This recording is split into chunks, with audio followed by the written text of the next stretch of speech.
sommes dans une année électorale, une année où nous devons encore prêcher et puis évangéliser, chercher encore le nouveau membre, ainsi de suite, pour donner non seulement la majorité au chef de l'État, mais lui donner lui-même un nouveau mandat avec le maximum de scores.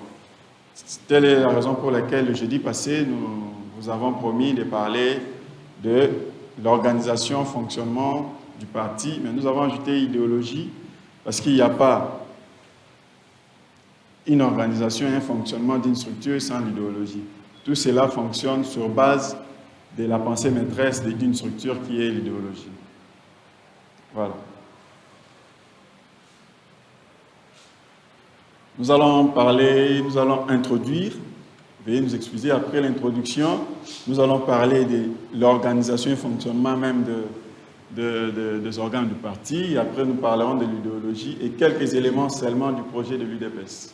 Voilà, comme introduction, pour toute association ou tout groupement politique, démocratique bien sûr, cas d'un parti politique qui est le nôtre, il est vital que les membres aient le pouvoir de débattre et de décider sur les enjeux majeurs impliquant leur association, mais aussi sur l'organisation et la marche de celle-ci. Ce pouvoir de débattre et de prendre des décisions sur les enjeux du parti et du pays dépend en grande partie de la capacité et du niveau de formation des cadres de cette association ou de ces regroupements. Et plus on fait face à des défis majeurs, plus on doit avoir des cadres bien formés, c'est-à-dire bien armés moralement et scientifiquement, l'un des objectifs du corps de l'élite scientifique que nous sommes. La pensée maîtresse d'une structure, on parle d'une idéologie, mais ce qu'on peut dire aux gens facilement, on appelle devise aussi. Remarquez que ce sera la même chose avec nos valeurs fondamentales. Liberté, égalité et solidarité. L'hymne de notre parti, nous en avons parlé ici l'autre fois, il y avait même un prix à gagner, mais que personne n'avait gagné. Mais cette fois-ci, je crois que si on reposait la même question, on va perdre le téléphone. C'est la victoire. C'est même la raison pour laquelle nous terminons avec le signe de victoire. Maintenant, nous allons parler de l'organisation du parti proprement dit. C'était prévu, normalement, que l'on puisse nous distribuer les différentes copies des statuts du parti, du règlement aussi, ainsi que du règlement de la présidence du parti, mais on n'a pas eu assez de temps, on n'a pas eu aussi les moyens pour imprimer tout cela. Mais on va vous donner les différents fichiers. Je crois que vous en avez même déjà. On va même mettre ça dans le groupe, dans notre groupe, pour que chacun de nous puisse avoir les statuts du parti et comprenne quelque chose. Mais c'est déjà à partir de l'article 15 que l'on parle de l'organisation du parti. Les organes.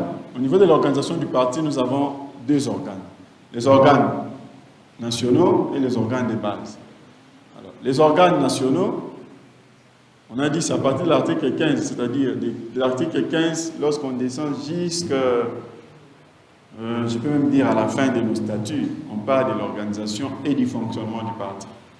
Mais les organes de base, proprement dit, c'est à partir de l'article 16. Et si vous regardez le règlement intérieur, c'est à partir de l'article 13. Mais en fait, vous allez voir les articles là-bas, mais vous allez m'épargner de les répéter régulièrement, mais vous comprendrez que si vous voulez vérifier au niveau des statuts du règlement, c'est à ce niveau-là. Les organes nationaux, nous avons les congrès, nous avons la présidence du parti ou l'exécutif du parti, nous avons la convention démocratique. Où les retrouver, évidemment, c'est avec ces articles-là, les différents articles-là que nous voyons. Il y en a aussi au niveau du règlement intérieur, mais à partir du 13, vous pouvez checker jusque là. À l'exception maintenant du congrès, chaque organe national du parti est dirigé par un bureau. Je sais qu'il y aura une question là-bas, parce qu'à un moment donné, vous allez entendre que le congrès aussi a deux organes, le bureau et l'assemblée générale. Mais les statuts nous disent qu'à l'exception du congrès, chaque organe national est présidé par un bureau. Pourquoi? Dans l'esprit du statut, on va nous le dire. La convention démocratique du parti fonctionne avec une présidence rotative. C'était un débat, un grand débat, dernièrement ici dans les réseaux sociaux, avec l'histoire de Wakwenda, qui en réalité ne remplissait même pas assez des critères pour être aussi président. Alors c'est à titre rotatif, donc suivant l'ordre alphabétique des fédérations, conformément aux articles 31 et 34 alinéa 1 de nos statuts. Alors, les organes de base, c'est à partir de l'article 35 au 47, nous avons évidemment les 4 éléments là, mais à Kinshasa de plus en plus, nous n'avons que 3. C'est-à-dire nous avons la fédération, nous avons la section, nous avons la sous-section et la cellule. Mais la fédération, c'est l'équivalent d'un district. Aujourd'hui, déjà, les districts sont encore subdivisés. Certains districts actuellement font état d'une province, comme Cabinda devient une province tout entière. Bon, même si on ajoute Monédu tout, mais c'est seulement le 2 là. Donc il y a certains districts, les grands districts qui sont devenus pratiquement des provinces. Alors ce sont les territoires qui sont devenus, qui deviendront, d'après l'esprit et l'idée du secrétaire général, les différentes fédérations, comme on a 145 territoires, et que ce sont les fiefs électoraux en même temps, donc que nous ayons en même temps 145 fédérations pour nous permettre à arracher les 100% des sièges et la majorité proprement dite. Et la section, c'est commune, quand il s'agit d'un milieu urbain, et aussi ou territoire, avant évidemment, quand il s'agit des milieux ruraux. Et la sous-section, c'est une collectivité, chefferie ou secteur. C'est comme ça que je nous ai dit ici au début qu'à Kinshasa, on a les 3 organes, mais à l'intérieur du pays, dans les provinces, nous avons les 4. Et la cellule, c'est quoi? C'est un quartier, un milieu urbain, là où nous habitons, ou bien un groupement dans un milieu rural. Nous avons en même temps les structures rattachées à la présidence ou à l'exécutif du parti. Elles sont au nombre de 5. Ce sont ces structures-là. Nous avons la Ligue des femmes. Vous allez les voir à cet article-là au niveau de nos statuts. Nous avons la commission. Nous avons en fait 2 ligues, 2 commissions avec les corps du parti. Ligue des femmes, Ligue des jeunes, commission égalité entre hommes et femmes, commission électorale permanente, ainsi que les corps du parti. Voilà. Toutes ces 5 structures d'appui sont rattachées à la présidence du parti. Évidemment, la présidence du parti, c'est l'organe, conformément à l'esprit et la lettre des dispositions pertinentes des articles 22 et 24 des statuts, et les règlements intérieurs. C'est l'organe, évidemment, qui gère ou qui dirige, l'unique organe qui dirige les partis par rapport à ces dispositions-là, l'article 22 et 24 des statuts. Mais maintenant, les règlements intérieurs de chaque structure d'appui qui est là, c'est-à-dire les 2 ligues et les 2 commissions, sont soumis à l'approbation de la présidence du parti, donc vous comprenez par là les présidents et les secrétaires généraux pour leur approbation. Il y a aussi les structures qui sont rattachées à la CDP. La CDP fait partie des organes nationaux. Nous avons les 3 structures là, la Commission nationale des disciplines et la Commission des médiations et l'arbitrage des conflits dont elle fixe la composition et le fonctionnement. Nous avons aussi la Commission de contrôle des finances à partir de l'article 61. Ce sont les différentes commissions de la CDP. Alors, concernant ces organes nationaux, nous n'allons pas répéter tout ici parce qu'on n'a pas assez de temps, ça aussi. Mais sinon, nous allons dire quelques mots sur certains organes. Nous en avons 3. Nous avons parlé du Congrès, nous avons parlé du 2e organe national, c'est encore quoi? La présidence. Le 3e? Voilà, la Convention démocratique du parti. Alors, le Congrès, c'est l'organe suprême du parti, comme partout ailleurs. C'est l'organe suprême du parti. Il est là. Et sa composition, il est constitué de ces 2 membres-là. Les membres des organes nationaux et les membres des organes de base. Les membres des organes nationaux, nous les avons. Vous allez voir les différents membres qui composent la présidence bientôt, et le membre de la Convention démocratique. Vous voyez que quand il s'agit des congrès, on a 2 membres au niveau des organes nationaux qui les constituent. Et les membres des organes de base, il s'agit évidemment de membres, les différents présidents fédéraux, ou bien les présidents des fédérations, ainsi que les conventions démocratiques fédérales. Voilà. J'avais dit ici à mon introduction que le congrès, comme j'avais dit, les différents organes nationaux sont dirigés par un bureau, sauf le congrès. Mais on va dire le congrès qui est là a 2 organes, le bureau et l'assemblée plénière. Ce n'est pas contradictoire. Ce n'est pas contradictoire parce que le congrès, c'est d'abord un organe spontané qui siège ou bien ordinaire par rapport à l'appel après les mandats du président, ainsi de suite, ou bien un appel extraordinaire. Mais le congrès n'a pas de président intérimaire. Alors que tous les autres organes, nous allons le voir, lorsque le président n'est pas là, c'est le secrétaire général qui devient président AI, assure l'intérim, y compris les structures d'appui même. C'est rotatif, disons, c'est... Enfin, le président, le bureau, il n'y a pas de vide. Mais les congrès, les présidents, on les vote le même jour, et puis ils commencent l'activité du congrès, et après les congrès, lorsqu'on va épurer les différents points, c'est fini.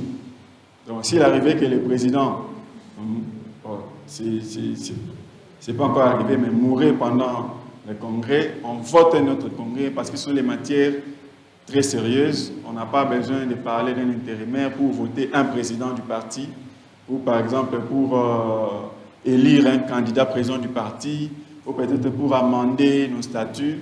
C'est comme ça que vous allez voir cet article-là du parti, on dit, en dehors du congrès, tous les autres organes sont dirigés par les bureaux. C'était ça l'esprit. Alors la présence du parti, c'est à partir de l'article 22 jusqu'à l'article 25 de nos statuts. Il y a aussi les règlements, il y a aussi les règlements qui régissent la présence du parti. La présence du parti est composée de, ça au moins chacun de nous peut le savoir, les connaître en tête. Nous avons la présidence, nous avons les présidents, ou la présidente, ça dépend. Nous avons le secrétaire général, nous avons un ou plusieurs secrétaires généraux adjoints, nous avons les secrétaires nationaux chefs de département, nous avons les secrétaires nationaux adjoints, nous avons les trésoriers généraux, nous avons une ou un trésorier général, nous avons des trésoriers généraux adjoints, un secrétaire rapporteur avec des secrétaires rapporteurs adjoints. Ça, ce sont les membres qui composent la présidence du parti. Alors, quand on va parler du règlement même qui compose la présidence du parti, c'est là où les gens vont se poser beaucoup plus de questions parce que les différentes structures rattachées à la présidence, leurs dirigeants ont une certaine fonction, ils ont rang d'un des membres ici. Les directeurs des cabinets du président du parti a rang du secrétaire général adjoint. Les directeurs des cabinets adjoints et les conseillers du président du parti ont rang de secrétaires nationaux. Les présidents des différentes ligues ont rang, d'après le règlement qui a été publié récemment là, par l'ancien président, ont rang des secrétaires nationaux adjoints. Alors, c'était ça la raison pour laquelle nous, les jeunes, à un moment donné, n'étions pas d'accord. On voulait même manifester, ainsi de suite. Mais le secrétaire général, sage qu'il était, il nous avait apaisés parce que c'était un règlement qu'on avait adopté comme ça par l'ancien président avec son cabinet. Évidemment, les directeurs des cabinets de l'époque, tous ces membres ont aussi fait les choses qui pouvaient les arranger. Donc, il s'est dit, parce que même les directeurs des cabinets du président de la République n'a pas rang directement d'un premier ministre ou bien peut remplacer le premier ministre. Je crois qu'ils ont rang des ministres d'État, des histoires comme ça. Là, c'est en quelque sorte le fonctionnement des différents organes là, du parti. Au niveau de la Ligue des jeunes aussi, comme ce sont des structures rattachées à la présidence, les présidents des différentes structures-là ne sont que des rapporteurs. Ce sont des rapporteurs qui représentent les autres. C'est comme ça qu'ils sont secondés par les différents adjoints, les vice-présidents, et puis ils ont des secrétaires exécutifs. En fait, ils se réunissent, ils prennent une décision et l'autre va rendre ça public. La Ligue des jeunes est régie par la décision 020 qui les régit, et puis toutes les autres commissions aussi ont les différentes décisions qui les régissent.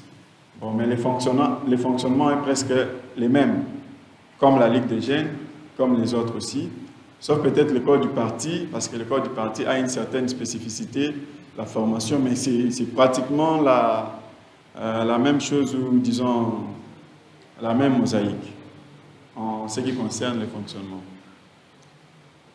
L'idéologie de notre parti.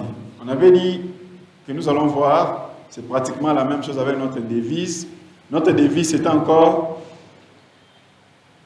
la devise de l'IDPS.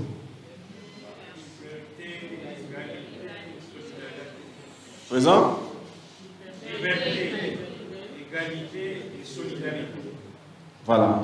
C'est cette devise-là qui, en réalité, représente le socle de notre idéologie. Notre idéologie, c'est ça, c'est la social-démocratie. Bon, je nous épargne de l'année, la date de création de l'IDPS, parce que nous connaissons. L'IDPS a été créé en quelle année, même si on regardait là-bas sur l'écran. Voilà, c'est en cette année-là. Et dans le 15 février 1982. Notre idéologie, c'est la social-démocratie. Ses valeurs fondamentales sont les libertés, l'égalité et la solidarité. Évidemment, notre devise. Donc, lorsque vous avez la devise en tête, lorsqu'on vous pose une question lors d'une émission, parce que c'est une année électorale, c'est une année des émissions, c'est une année où vous devez défendre les partis, vous devez défendre les présidents, vous devez vous défendre vous-même lorsque vous êtes candidat, ou défendre l'un de vous lorsqu'il est candidat. Si vous avez en tête la devise, vous avez en tête ces différentes valeurs qui représentent notre idéologie. Donc, ces différentes valeurs fondamentales qui représentent notre idéologie.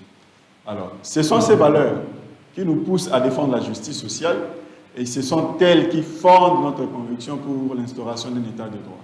Conviction pour laquelle beaucoup de nos combattants ont versé. Comme vous le savez, les spectres politiques s'étendent de l'extrême gauche vers l'extrême droite. Et cela, c'est sous forme d'un angle de 360 degrés. Mais nous, l'IDPS, nous sommes pratiquement au centre gauche. Nous ne sommes pas des extrémistes. Parce que si on parle des extrémistes, on peut donner l'exemple de communistes, par exemple. Ce sont les gauches, mais extrêmes. Nous avons aussi les extrémistes en France. Là, vous entendez des gauches extrêmes, les droites extrêmes existent. Et après, on a les centristes, et puis on a les gauches. Quand on parle de gauche, tout simplement, en France, c'est en réalité le gauche-centre. C'est comme nous, en fait, l'UDPS. Quand on parle des droites, tout simplement, en réalité, ce sont les droites-centre. C'est pratiquement ça. Sinon, on va parler de l'extrême droite ou de l'extrême gauche.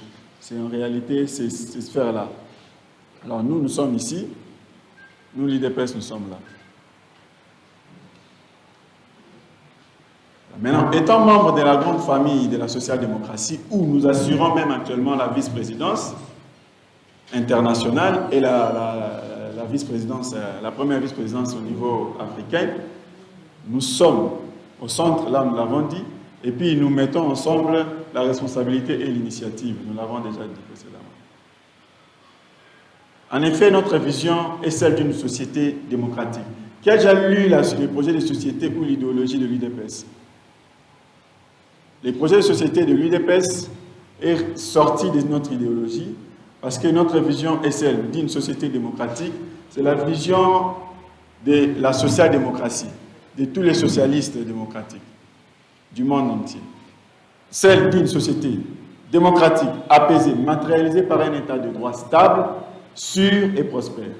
Une république comprise comme la chose publique, ou encore la res publica, fondée sur la justice et l'égalité des droits et des devoirs, non celle confisquée par un individu comme c'était avant où les clans, comme les clans Kabila, avaient des privilèges juridiques ou matériels indus octroyés à une caste de dirigeants. Voilà, ça c'est en quelques mots ce qui concerne notre idéologie.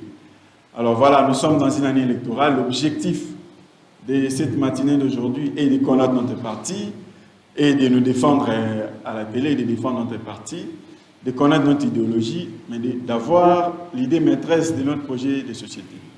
Ces projets de société que nous n'avons pas pu exécuter, même à 60% évidemment, parce qu'on a commencé avec FCC Cash, et maintenant c'est Union Sacrée.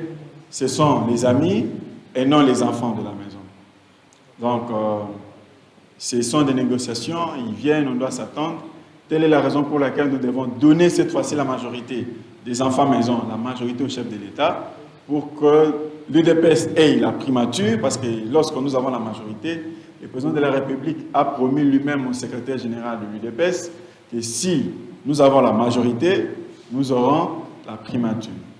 Et cette fois-ci, ça ne sera pas question de géopolitique. Ça sera question de, nous en avons dit la fois passée, nous avons parlé la fois passée, ça sera question de la méritocratie. Voilà.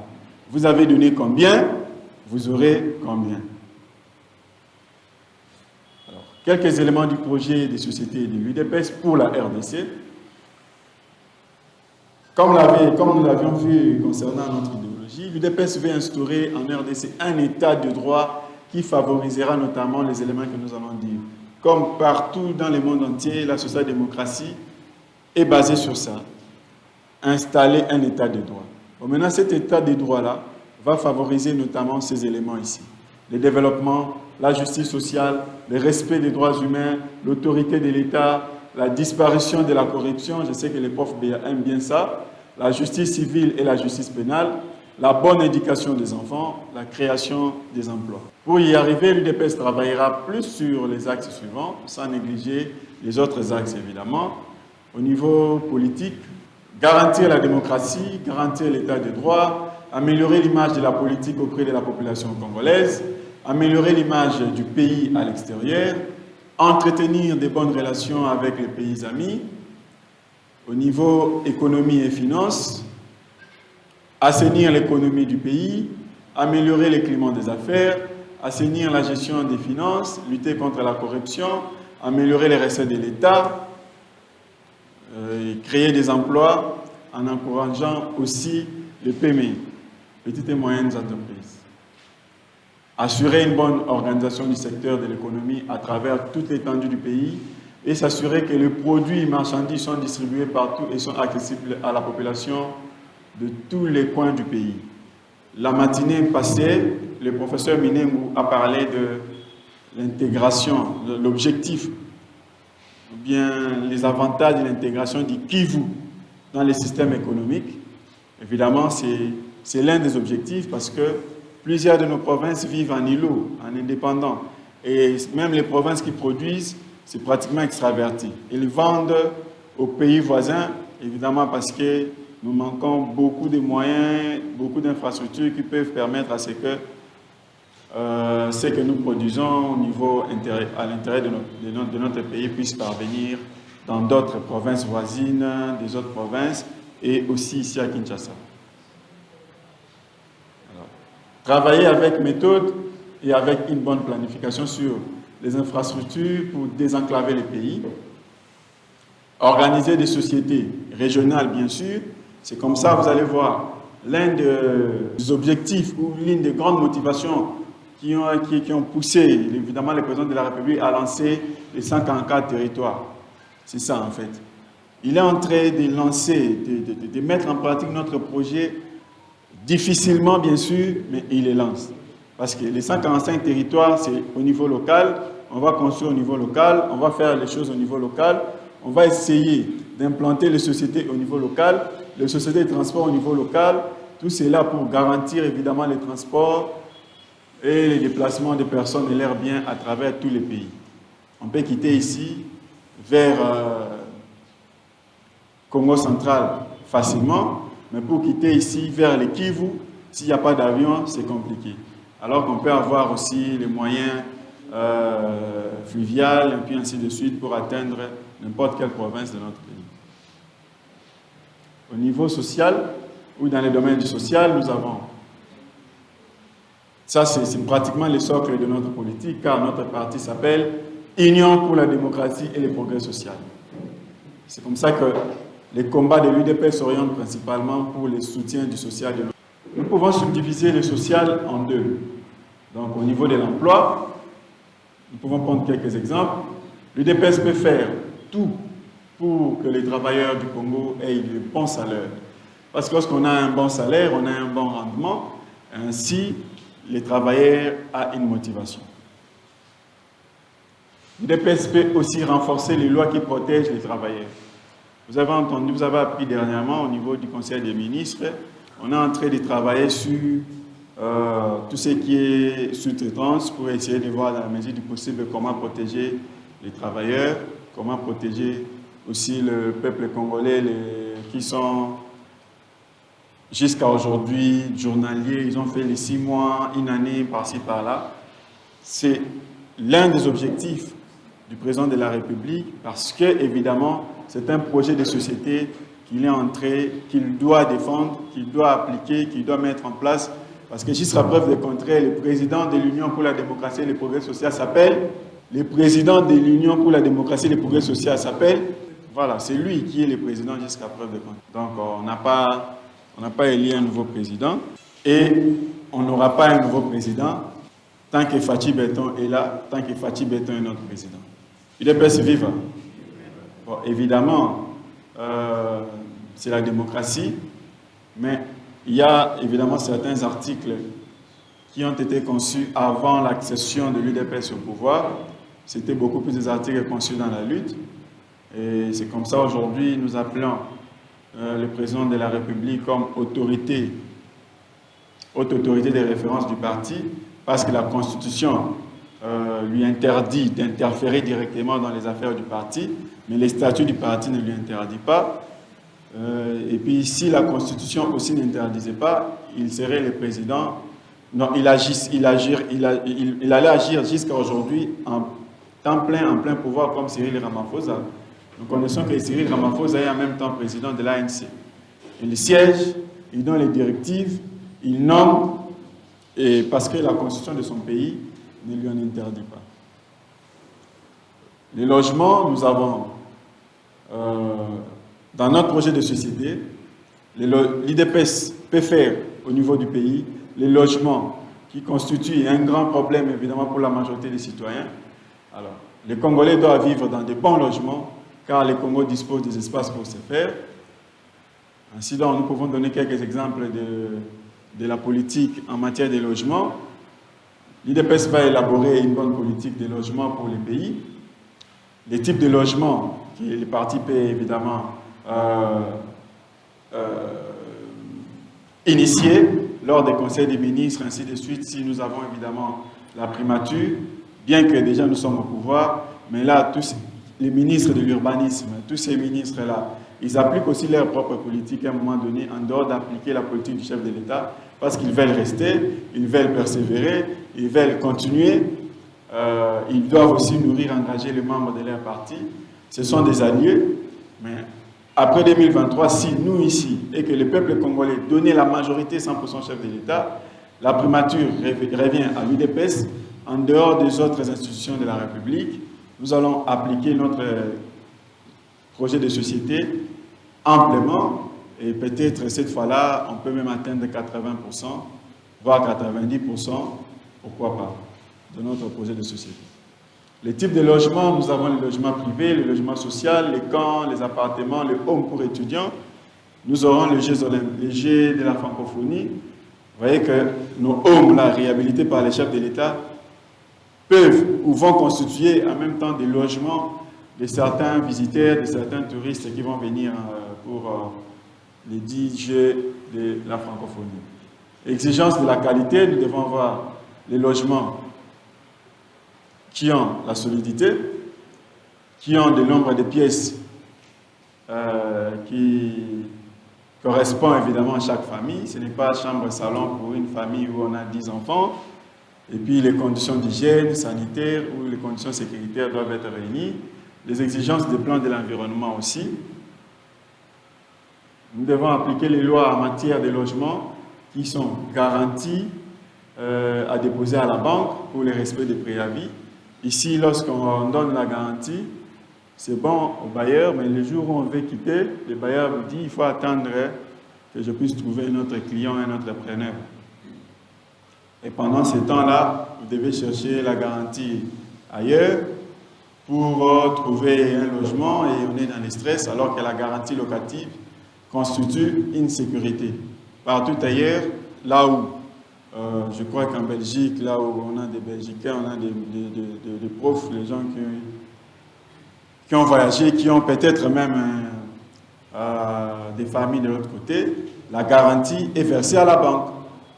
Et le jour où vous vous entendez plus avec les bailleurs, vous faites un document et puis on vous remet votre garantie. Voilà. Au niveau affaires sociales, l'UDPS doit faire énormément de réformes positives et profondes telles que accorder les allocations familiales à tous les travailleurs, organiser les systèmes d'assurance médicale dans les pays dans le but de garantir une couverture médicale. C'est un projet de société de l'UDPS de dépit. C'est comme ça que vous allez voir que le président de la République lutte à ce que la couverture santé universelle puisse être implémentée.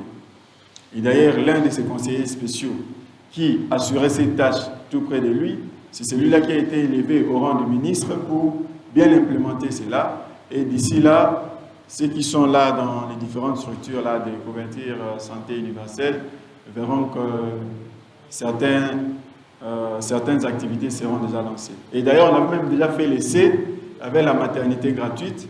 On a utilisé quelques hôpitaux ici de Kinshasa où les femmes avaient accouché gratuitement. Les médecins, vous êtes là, non? On a même utilisé en partie Matete aussi. Ceux qui travaillent à Matete sont là, mais c'est Matete, c'était seulement quelques services aussi. C'était les essais pour voir comment implémenter la couverture maladie santé universelle. La santé coûte cher partout, et très cher même. Si on n'a pas une couverture ou une assurance, on a du mal à prendre en charge certaines maladies chroniques, le diabète, et puis l'asthme, et ainsi de suite. Encadrer en les compassant les prix des consultations médicales, des actes médicaux, des examens, en fait, tout ça, ça part dans le cadre de la couverture santé universelle. Ça, c'est notre projet de société. Améliorer la politique des retraites dans les pays et accorder des bonnes allocations des pensions. C'est même la raison pour laquelle le chef de l'État est venu lui-même inaugurer les bâtiments qui est à la 9e rue ou 8e rue. Nous connaissons les bâtiments, non? Saint-Sab. Saint-Sab. Et on a même nommé l'un de nous, un des membres de l'UDPS, pour appliquer la politique voulue par le chef de l'État. Donc, si on n'applique pas ça, nous serons pointés des doigts parce que là, c'est nous qui sommes là, c'est nous que le chef de l'État a placé ou a nommé dans cette structure-là pour bien les diriger. Accorder les allocations de la rentrée scolaire pour aider les parents, accorder les allocations des vacances, tout ça, c'est un pays où il faut beau vivre. Ce ne sont pas des choses où il faut, avec une baguette magique, on claque des doigts comme ça. Projet de société de l'UDPS, vous avez promis tout ça. On implémente petit à petit et nous allons atteindre tout ceci parce qu'on a un président de la République qui a cette volonté et qui a cette vision et qui bouscule son gouvernement. Créer un fonds des accidents de travail, ça c'était ce qui était prévu dans notre projet de société. Mais le corps de l'élite scientifique de l'UDPS a même proposé FONAGEC parce que dans FONAGEC, il y a tout ça, les fonds des accidents, il y a tous ces éléments ici. Et nous croyons qu'avec notre propre gouvernement, et avant même cela, en fonction de certains lobbying, on peut voir dans la mesure du possible et commencer déjà même à implémenter ou à appliquer une partie de notre politique.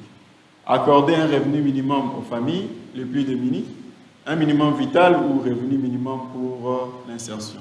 Accorder des aides aux personnes de troisième âge aussi. Ça s'est fait partout dans le monde entier. Il y a des pays comme l'Angleterre, par exemple, les personnes de troisième âge n'achètent pas de médicaments. Les autres personnes qui travaillent, qui sont forts, achètent des médicaments. Sauf lorsque vous êtes reconnu vulnérable chez l'État. Mais lorsque vous avez déjà 60 ans, que vous travaillez ou pas, si vous donnez votre carte, vous avez droit aux médicaments gratuitement. Bon, je donne l'exemple de l'Angleterre.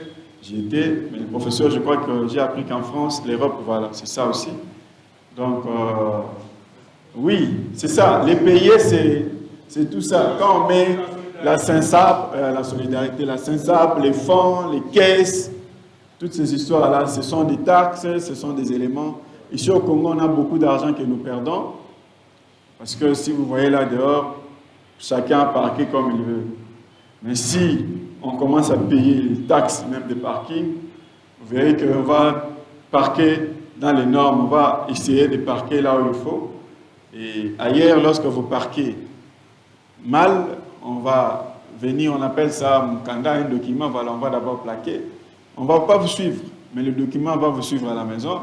Et vous verrez, bon, parce que vous avez mal parqué, juste parce que vous avez mal parqué, on vient, on va vous faire payer 100 livres, l'équivalent peut-être de 110 €, des histoires comme ça. Et si vous ne payez pas dans les 3 jours, on augmente les prix. Le prof Beyama dit l'autre fois qu'on l'a donné une sanction. Il a dit, je ne vais pas payer parce que je n'ai pas fait ceci, mais les jours sont passés. En fin de compte, vous avez payé, professeur. Voilà. Donc, on va vous pousser à payer. Vous finirez par payer. Ce n'est pas comme ici, on dit, je ne paye pas. Et puis, vous appelez un général, vous appelez ceci, c'est là. Et c'est là où nous allons. C'est comme ça, même l'objectif du chef de l'État, l'instauration d'un État de droit, où tout le monde a les mêmes droits. Et puis au niveau de l'éducation, là je crois qu'on peut applaudir pour nous-mêmes parce qu'il n'y a rien à dire. Nous avons la gratuité de l'enseignement. Aujourd'hui nous avons à peu près 12 millions d'enfants. Voilà, 12 millions d'enfants qui ont repris les études. Et ça c'est grâce à la politique du chef de l'État que je peux peut-être demander que nous puissions encourager par nos acclamations. Et voilà. Merci beaucoup pour votre attention. Maintenant, on peut passer aux séances de questions. Et on a eu deux parties, l'organisation du parti et l'idéologie. La première partie, oui, quelques membres des projets et de répondre à ce volonté. Moi, je suis informé sur le thème parce qu'on est parlé à janvier de terminer la présentation. Est-ce qu'il y a une question pour éclairer un ou l'autre aspect de ces avis? Moi, je vais faire une question et une réponse. C'est une histoire de 5 questions. Je passe à la master.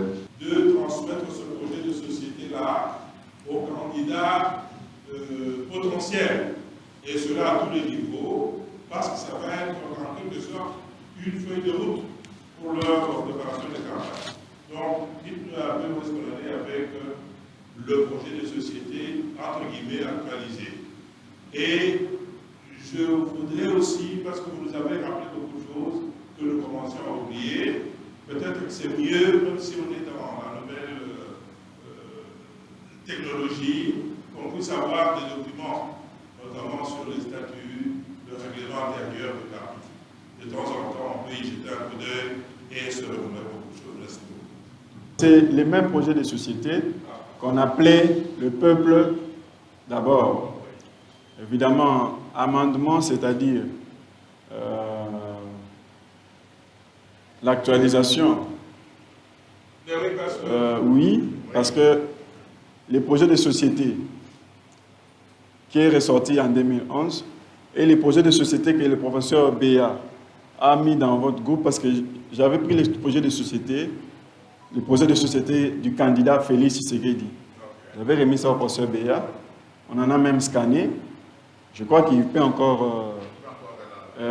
c'est les mêmes projets de société, mais juste mise à jour. C'est mise à jour parce que là, on parlait des téléphones rouges. Aujourd'hui, on ne sait plus parler des téléphones rouges, par exemple. C'est le même projet de société, mais mis à jour. Et puis, par rapport aux documents, oui, mais les documents, ça demande les moyens. Ça demande de l'argent. Et puis, il faudrait normalement, soit la commission, vous entendez. Et puis, nous, nous ne sommes pas habilités à vendre les statuts.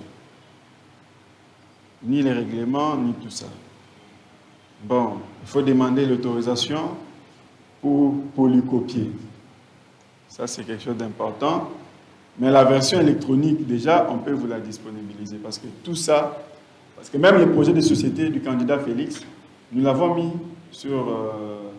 dans la version fichier. Et les durs, nous l'avons ici encore. On vous avait remis aussi avec les durs, on ne m'a pas encore donné. Mais on vous a aussi donné les durs, professeur. Vous ne m'avez pas encore remis mon projet de société. Voilà. L'organisation du fonctionnement de notre parti. Mais il y a un cas où j'ai vu qu'il y a eu peut-être une omission.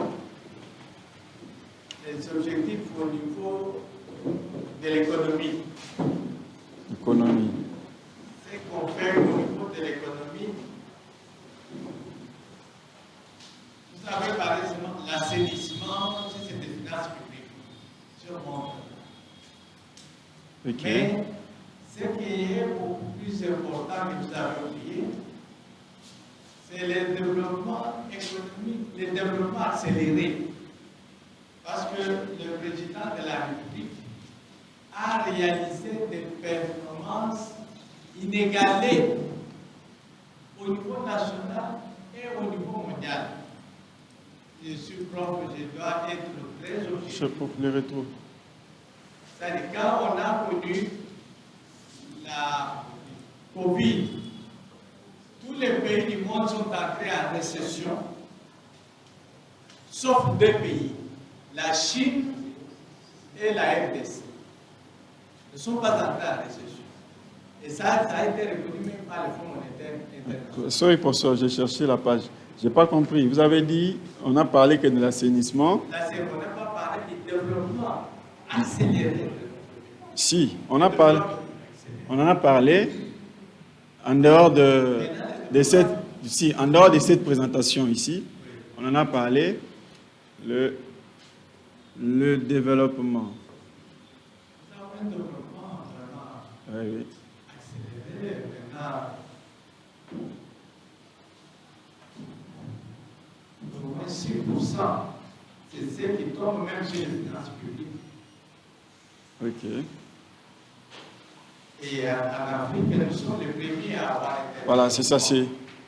L'UDPS va instaurer en RDC un état de droit qui va favoriser en premier lieu, c'est le développement. Oui. Parce qu'on a vu parler comme ça, oui. Parce que du point de vue développement, nous avons une performance inégalée.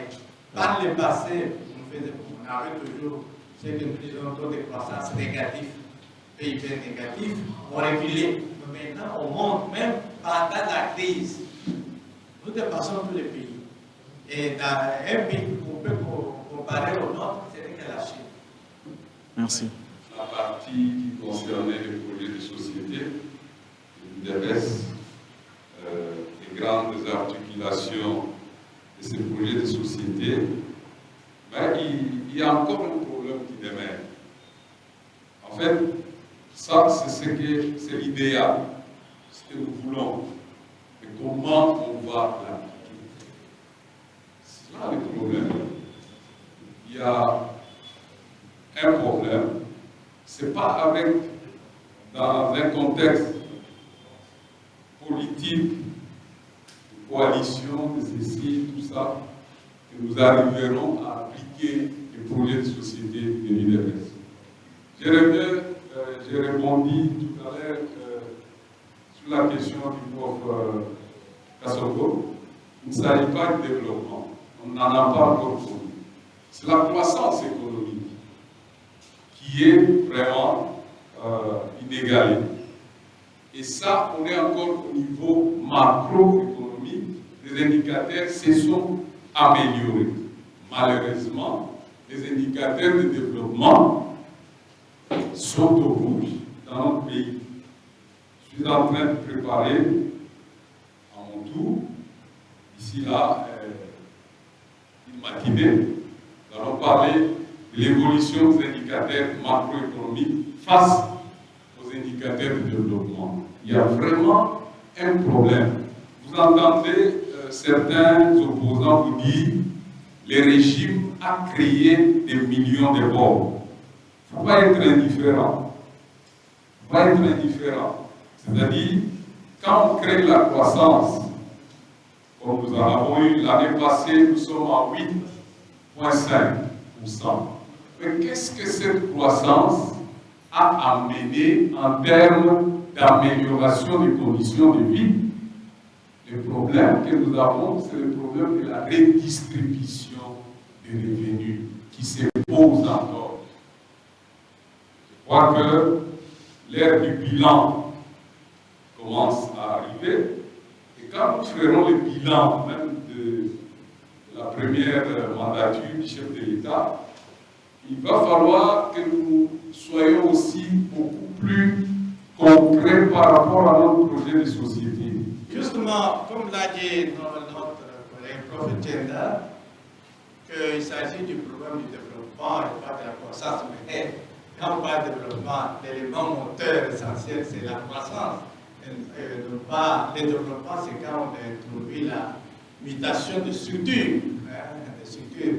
Mais dans le monde, on ne se base pas tellement sur les transformations de structure, mais sur la croissance économique, même sur le produit intérieur brut.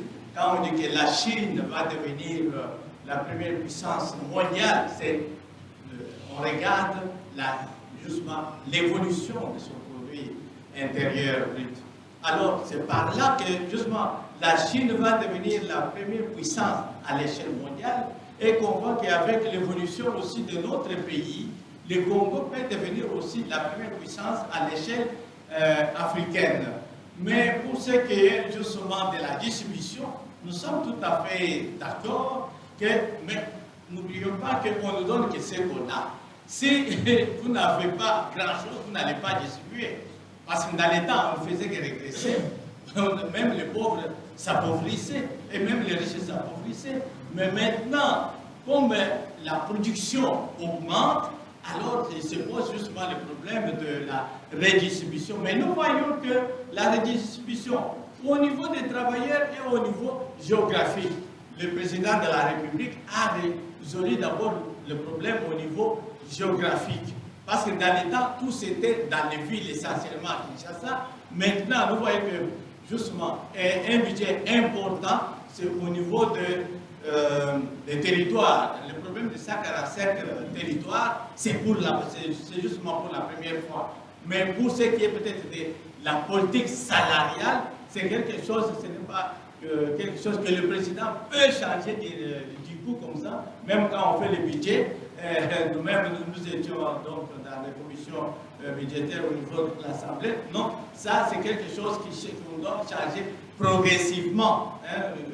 Mais sinon, nous sommes quand même très contents qu'on ait songé un peu peut-être à nos villages. Donc il reste le problème de la redistribution. Le problème se pose parce que maintenant même la production augmente. Mais si la production n'était pas là, on ne pouvait même pas peut-être poser cette question. C'est là où je pouvais dire, j'ai répondu à ça que justement il s'agit de la croissance. Quand nous parlons de développement, c'est essentiellement la croissance même. Mais les structures, c'est important aussi. C'est ce que je voulais peut-être ajouter. Quand je dis l'éducation par rapport à la carte de l'enseignement, c'était ça qui était énuméré dans notre projet de société. C'est déjà fait. Maintenant, par rapport aux conditions de vie, ce n'est pas que les conditions de vie des enseignants, c'est pour tout le monde. C'est pour tous les Congolais, c'est ça. L'UDPS peut faire tout pour les travailleurs du Congo, pour que les travailleurs du Congo aient des bons salaires, car les rendements du travail est fonction de la motivation des travailleurs. On va renforcer les lois qui protègent les travailleurs. Donc ça, c'est en cours. Et puis, c'est même la raison pour laquelle on a dit que nous sommes dans l'obligation de donner une majorité réelle, vraie au chef de l'État, afin que nous puissions appliquer amplement notre projet de société. Ce que nous sommes en train d'appliquer actuellement, en réalité, c'est la vision, c'est l'imposition à un moment donné du chef de l'État, parce que c'est en même temps un combattant. Mais en réalité, nous sommes dans un mariage. Avant, c'était un mariage, un mauvais mariage, où les gens respectaient des papas. Et maintenant, nous sommes dans un seul mariage où les gens respectent papa, mais avec hypocrisie. et traîtrise. Maintenant, on doit avoir les enfants vraiment à maison où nous aurons nous-mêmes la primature, parce que je répète que les chefs CG a fait. Je suis le conseiller principal du CG. Je ne peux pas citer son nom en direct, en vain. Le chef de l'État a promis au CG que si nous lui donnons une majorité, nous avons la primature. Et cette fois-là, il n'y aura pas question seulement de géopolitique, même sans rien faire, mais question de la méritocratie. Vous avez fait quoi? Vous avez donné quoi? Vous aurez quoi? C'est ça les problèmes. Donc, et puis, c'est comme votre collègue a dit, on ne change pas du coup. Mais si vous vous rappelez, on a ajouté, surtout comme vous parlez des enseignants, on a ajouté, on a augmenté. Les enseignants sont le privilégié actuellement. On a beaucoup augmenté leur salaire. On les a trouvés à 60 000 francs. Ils sont à près de 400. En termes de pourcentage, je ne sais pas si c'est combien. Et c'est parce que nous sommes à Kinshasa. À Kinshasa, on a l'impression de croire que 50 000 francs, c'est rien. Mais là où on a fait la tournée avec les chefs dans le cadre de redynamisation, 50 000 francs, c'est le loyer d'une maison. Maintenant, quelqu'un qui avait 60 000 francs, vous les ramenez à 400 000, il a combien de bénéfices? Et puis, vous allez les dédouaner des frais scolaires de ses enfants. Et la couverture maladie santé universelle. Ici, à Kinshasa, on a fait l'essai de la gratuité de la maternité, là, tout ça. Mais il y a les endroits, déjà, on les fait. J'ai vu dernièrement un de nous, il est ici, qui m'a montré la vidéo où les gens disent Kobota est comme une pamba parce que Banabata m'a fait. Et maintenant, on dit, et puis maintenant, Kobota appelle les sous comme Ophélie. Donc, Fati, Fandanayo. Kobota Ophélie, et puis Banabazota Ophélie. Voilà, maintenant, c'est les manger qui va venir. Et pour les manger, c'est ça l'amélioration petit à petit. Vous quittez de 60 000, vous pourrez atteindre de 400 000, ce n'est pas même sans faire. Et lorsqu'on a eu le pouvoir, vous vous rappelez même l'hyper, même les médecins, tout le monde plairait. C'était 17%. Aujourd'hui, on ne les sent plus. On ne les sent plus parce qu'on a coupé, on parle de 3%, machin, et puis ce n'est pas tout le monde. Mais le problème, c'est qu'on n'en parle pas. Et nous-mêmes, même les experts, on ne sait pas expliquer. Il faut expliquer aux gens que tout a changé. Il y a eu une matinée ici, je crois, où le professeur avait fait sur les prouesses inégalées du chef de l'État pendant le Covid et toutes ces histoires. Et je crois même que d'ici là, le coordonnateur scientifique, Prof. Béa, va nous disponibiliser toutes ces différentes matinées parce qu'il est chargé des matinées. L'un de ses adjoints, le professeur Matamba, il travaille déjà. Il met ensemble les différentes matinées déjà présentées ici pour les mettre à profit des différents membres, afin d'avoir les armes appropriées et de bien défendre le chef de l'État et de bien vous défendre vous-même, parce que vous ne défendez pas que le chef de l'État. Si vous devez défendre, vous êtes par exemple à Chilingue et que vous devez voter, il y a le prof Kassonga qui est candidat là-bas, vous devez le faire voter par quelqu'un, c'est-à-dire vous vous défendez d'abord vous-même. Vous devez avoir les arguments. Vous devez avoir les arguments. Au début, nous n'étions pas, nous n'avions pas le pouvoir sur toute la production, et maintenant nous avons le pouvoir. Alors, ma question est simple. Je me dis par rapport à l'organisation que vous avez dit et le problème que nous connaissons au sein du parti. Je me dis, est-ce que c'est l'organisation qui est conflictogène? Quel problème? C'est cette organisation que vous avez présentée qui est conflictogène ou ce sont des animateurs qui sont conflictogènes? Parce qu'il y a une année, notre parti avait beaucoup de problèmes internes. Alors moi je me dis, est-ce que parce que tout le monde qui parlait toujours au nom de cette organisation, ce soit un organe qui s'en va en guerre contre un autre organe, ou des animateurs d'un organe qui vont en guerre contre les animateurs de notre organe? C'est comme ça que je me dis, est-ce que ces fonctions de cette organisation, ce sont des animateurs qui étaient conflictogènes? Merci. Ok. Les statuts sont clairs. Maintenant, le problème, c'est que c'est comme la religion. La Bible est claire. Mais les gens cherchent parfois à biaiser une certaine compréhension pour faire sa propre religion. Nous avons vu les différents organes. Oui. Oui. Non, oui, oui, tu peux. Oui, il y a même là, c'est ça. On voit les différents organes du parti. On a les congrès. Après les congrès, c'est la présidence du parti. Et puis après vient la CDP, qui est un organe de concertation. Mais vous allez voir, un organe qui est hiérarchiquement inférieur va se prévaloir les luxes de vouloir diriger les partis, ainsi de suite. Qui sont les membres qui composent la CDP? C'est d'abord la présidence, l'exécutif et tous les différents membres. Vous l'avez même dans votre site, les cesidps.org. Il y a les différents membres qui composent la CDP lorsque vous regardez dans l'organisation du parti. C'est ça. Et puis, il y a un autre problème, c'est ça. Quelqu'un qui n'est pas encore engagé, il va aller manipuler un groupe de jeunes qui n'ont pas d'informations, qui ne savent même pas comment est structuré les partis. Que ce soit la CEP, quand les chefs se promènent avec les différents dirigeants de la CEP, ainsi de suite, ils ne sont pas égaux. Ce sont des structures d'appui à la présidence du parti. C'est même la raison pour laquelle les différents candidats ici, vous voyez, les différentes commissions qu'on a constituées dans les fédérations, qui sont les présidents? C'est le président fédéral. Et après le président fédéral, vient maintenant le président fédéral de la CEP, et ainsi de suite. Et après, au niveau national, on a le président national de la CEP. Mais après, il termine tout ça, et à la fin, ça revient au secrétaire général qui assure en même temps les fonctions du président du parti actuellement. Donc, c'est ça. Ça n'a rien à voir si organisation, des ordres, tout ça, un problème organisationnel ou de fonctionnement. Non, non. C'est juste un problème où les gens ne veulent peut-être pas expliquer clairement aux gens c'est quoi les organes, c'est quoi le fonctionnement du parti et comment doit fonctionner le parti. Donc, c'est pratiquement ça. Je ne sais pas si je suis clair. Aujourd'hui, les chefs avaient réunion avec les membres de cabinet, comme celui qui est derrière moi et les autres. Je les ai laissés là-bas. Pourquoi? Parce que les gens disent que le président de la République ne donne pas du travail aux membres de l'UDPS. Mais, assistant Carlos, depuis que vous êtes à l'UDPS, vous avez déjà vu ce nombre de véhicules dehors. On a manqué d'endroits pour parquer, nous les habitués de la permanence.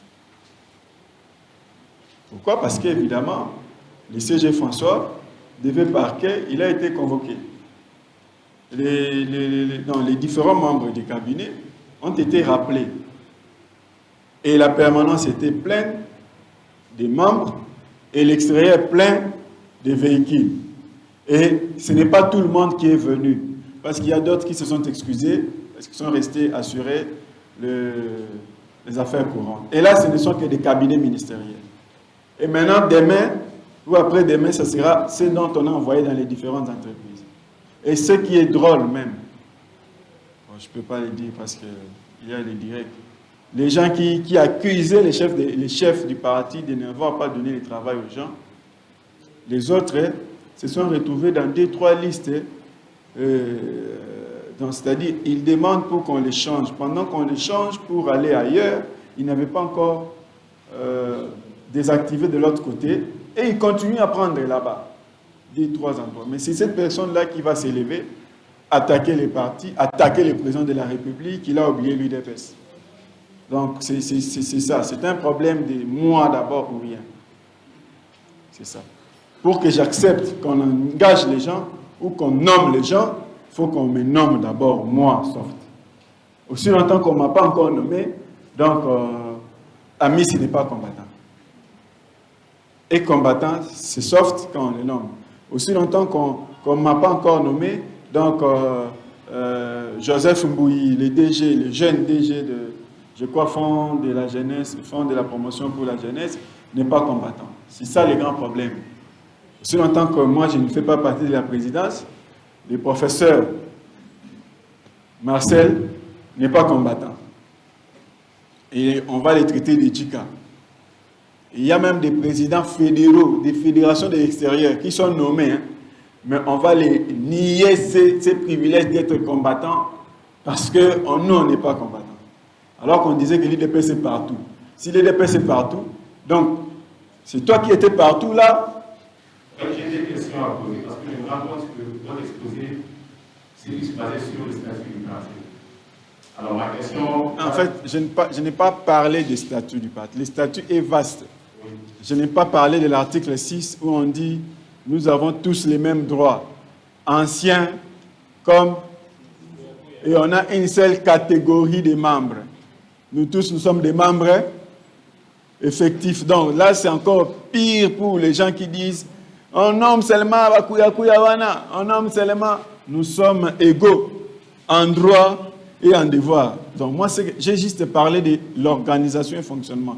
Donc des différents organes du parti, et puis l'idéologie du parti, et quelques grands éléments de notre projet de société. Mais sinon, s'il y a une question concernant les statuts, posez, si je n'arrive pas, les juristes sont là. Mais on va appeler. En fait, ma question, c'est par rapport au mandat. Je suis au titre 9, article 62. Article 62. Oui. 62. Oui. Après l'article 61 qui parle de la commission financière, tout ça, de la CDP. Statut. La convention, oui. La convention. Voilà. OK. Qu'est-ce que dit l'article 62? L'article dit que le mandat à l'EPS était de 5 ans. Très bien. Alors, si je ne me trompe pas, au 30 mars, le mandat actuel devait prendre fin. OK. Alors, nous étions dernièrement à la CDP, à Istanbul, où il y avait des résolutions. Très bien. L'une portant les chefs d'État comme étant l'unité dans l'État du parti, et l'autre situant les CG comme étant la seule personne à engager les partis. Alors, est-ce que... Non, pour engager les partis, il faut préciser. Oui, jusqu'au prochain congrès ici. Jusqu'aux élections. Et après les élections, il y aura un prochain congrès. Voilà. Okay. Alors, de ce fait-là, normalement, le mandat devait déjà prendre fin.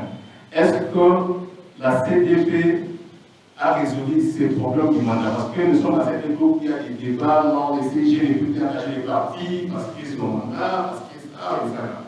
Alors, parfois, on a difficulté pour pouvoir répondre à ce genre de questions. Est-ce qu'à ce point-là, par rapport à son mandat et par rapport à la CDP, est-ce que ça lui demande de pouvoir continuer son mandat bien qu'il est déjà fin? Les mandats de qui? Le CG est l'équipe de... Est-ce que le CG... L'équipe issue de... Le CG a un mandat ou c'est le président du parti qui a un mandat? Ici, on dit le mandat de l'IDPS. Donc, ça sous-entend que tout celui qui a un mandat de l'IDPS, c'est 5 ans. Ok. Ça va. Bon, sauf si vous êtes... des choses là-dessus. Alors, la deuxième question, c'est sur... lorsque nous sommes dans les 370 degrés, vous avez dit l'IDPS, nous sommes au centre gauche.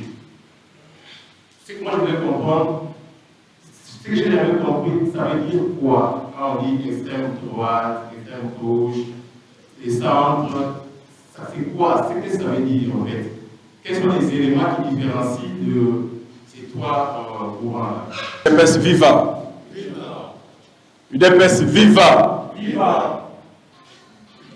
UDPS viva! Viva! Ok. Nous avons un membre de l'école du parti ici, il va me compléter.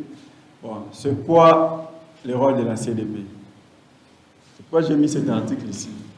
En fait, je me suis fait violence de chercher ces différents articles-là, passer les statuts. Alors, la composition de la CDP, bon, nous l'avons, vous voyez, ça c'est pour éviter les différents débats des gens. Les attributions de la Convention démocratique du parti, recevoir les rapports de la situation générale du parti et son fonctionnement, présenté par la présidence du parti. Veiller à l'application des résolutions, élaborer, bon, je sors d'autres histoires, élaborer et lire en cas échéant, organiser en son sein des commissions, notamment la commission nationale des disciplines, la commission des médiations, ainsi de suite, prendre acte de la liste de tout ça, veiller à la conformité des décisions, approuver et proposer mais aussi les questions importantes qui ne sont pas épinglées dans les statuts avant le prochain congrès.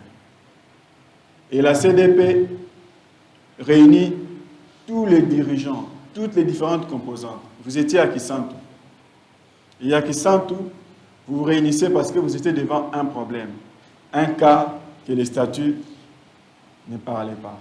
C'était quel cas? Lorsque notre président est élu président de la République, qu'est-ce qui devient les partis? Parce que ce n'est pas un décès, ce n'est pas une exclusion, ce n'est pas une démission.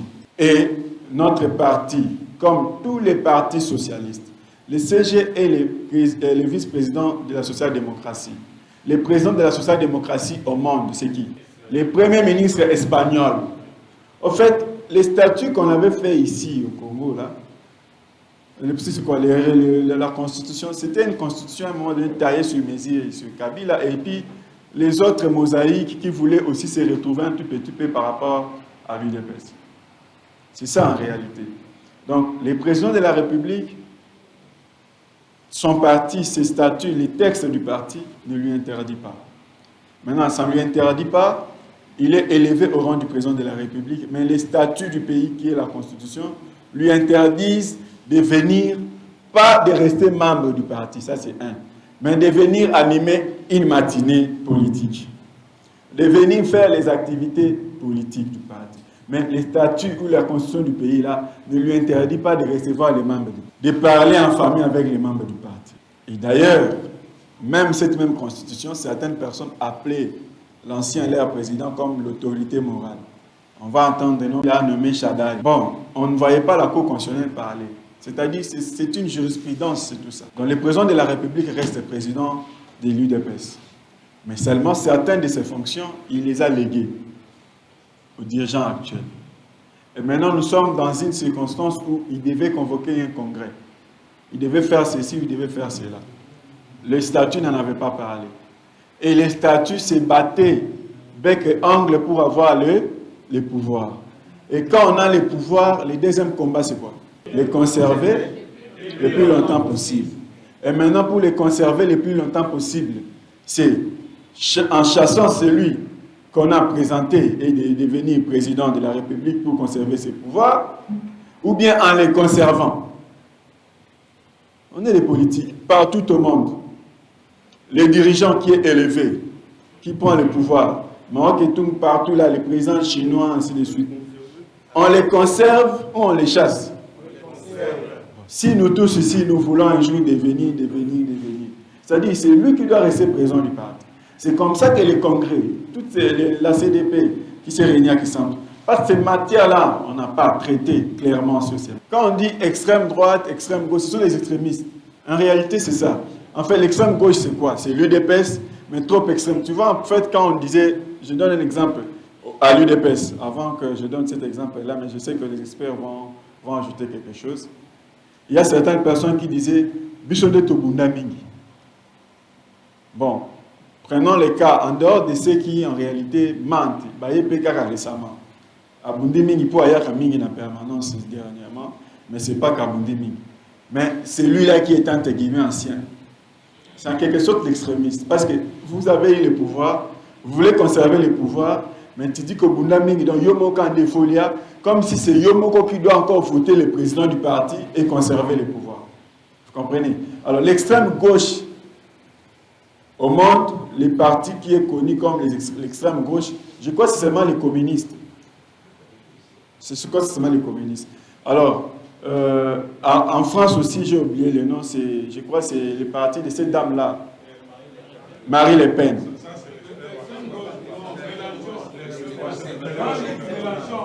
Présent?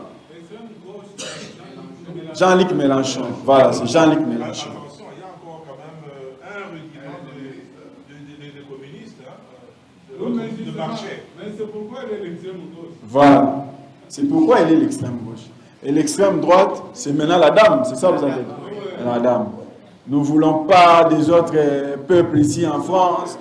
La France, c'est pour les Français, et tout ça, tout ça. Donc, on oublie que les Français eux-mêmes ne peuvent pas être la main-d'œuvre, ne peuvent pas faire tout.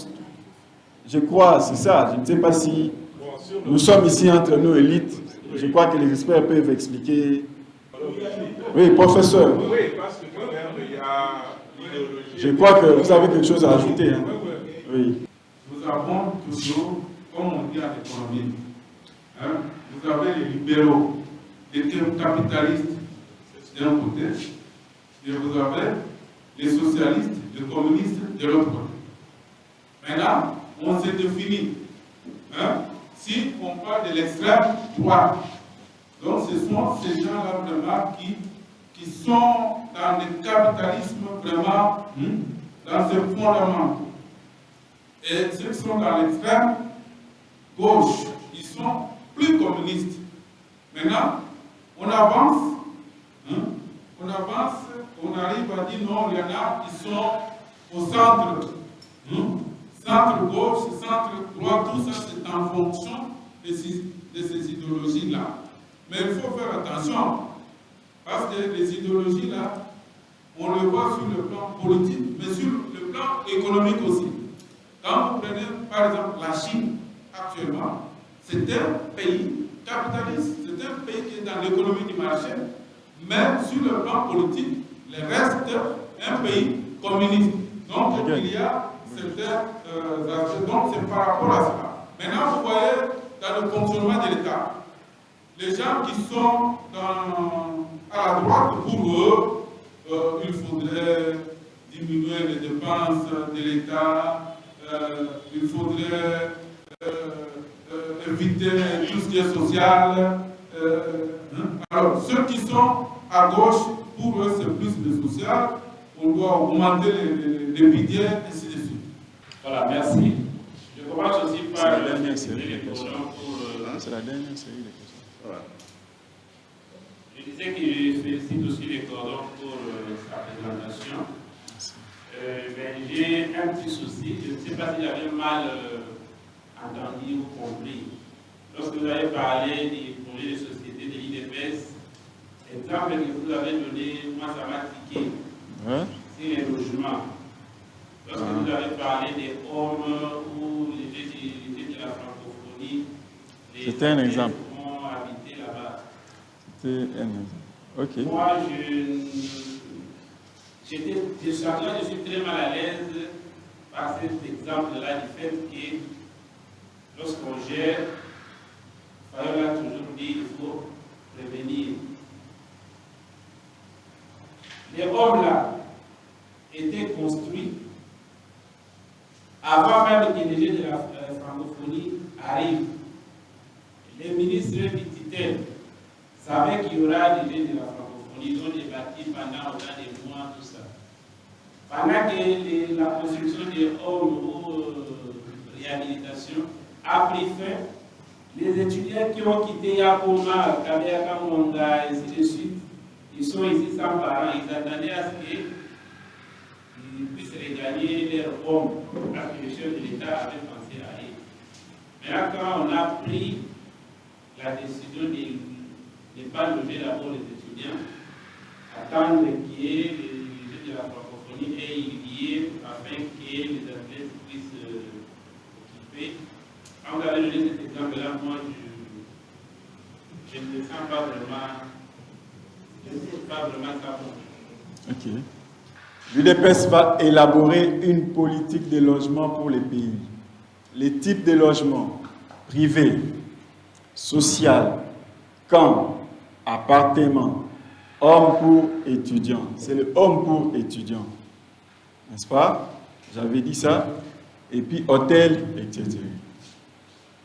Maintenant, c'est un exemple en disant, ces hommes-là pour étudiants, parmi les logements qu'on a construits, peuvent aussi nous servir évidemment de loger provisoirement, comme ça sera le cas, de loger provisoirement ces étrangers, les gens qui vont nous visiter pour les Jeux de la francophonie. Les Jeux d'ailleurs qui ne font que, je crois, un mois, quelques jours peut-être, ou quelques jours, et puis après, ils vont repartir. Ça, c'est un. Et puis deuxièmement, ce n'est pas tous les hommes des étudiants. Ce n'est pas tous les hommes des étudiants de Kinshasa. On a pris les hommes Et puis c'est quelques homes aussi du campus. Ce n'est pas tous les homes qui seront occupés par